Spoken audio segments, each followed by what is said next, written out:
Hi hello friends, this is Dinesh. Once again welcome back to our search channel. Friends, ఈరోజు వాట్సాప్కి సంబంధించి మరో alternate app గురించి అయితే చెప్తాను. ఫ్రెండ్స్, మీ అందరికి చాలా వరకు అయితే తెలుసు, రీసెంట్గా వాట్సాప్ టర్మ్స్ అండ్ కండిషన్స్ అయితే చేంజ్ అవ్వగానే వాట్సాప్ యూజర్స్ వాట్సాప్ని అన్ఇన్స్టాల్ చేయాలనుకుంటున్నారు. వాట్సాప్కి బెస్ట్ ఆల్టర్నేట్ యాప్ ఏంటంటే ఫ్రెండ్స్ టెలిగ్రామ్.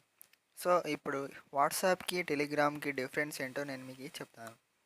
వాట్సాప్లో అయితే 256 మెంబర్స్ని యాడ్ చేసి అందరికీ ఒకేసారి మెసేజ్ అయితే సెండ్ చేయొచ్చు. కానీ టెలిగ్రామ్లో అయితే 2 lakh పీపుల్కి అయితే ఒకేసారి యాడ్ చేసి ఒకేసారి అయితే సెండ్ చేయొచ్చు.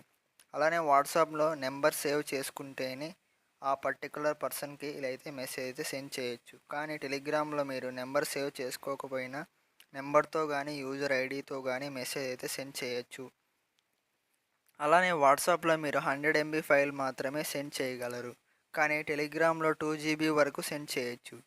సో ఇది ఫ్రెండ్స్. అలానే వాట్సాప్లో మెసేజ్ అండ్ చాట్స్ అనేటివి ఎన్క్రిప్టెడ్ అయ్యి ఉంటాయి. కానీ టెలిగ్రామ్లో మీరు సీక్రెట్ చాట్ అనేసి ఒక ఫీచర్ ఎనేబుల్ చేసుకొని మీరైతే యూజ్ చేసుకోవచ్చు.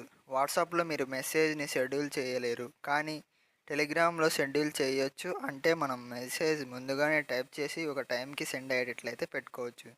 అలానే వాట్సాప్లో మల్టిపుల్ డివైస్ సపోర్ట్ అయితే లేదు. టెలిగ్రామ్లో అయితే మల్టిపుల్ డివైస్ సపోర్ట్ అయితే ఉంది. సో ఇది ఫ్రెండ్స్ ఇవాల్టి వీడియో.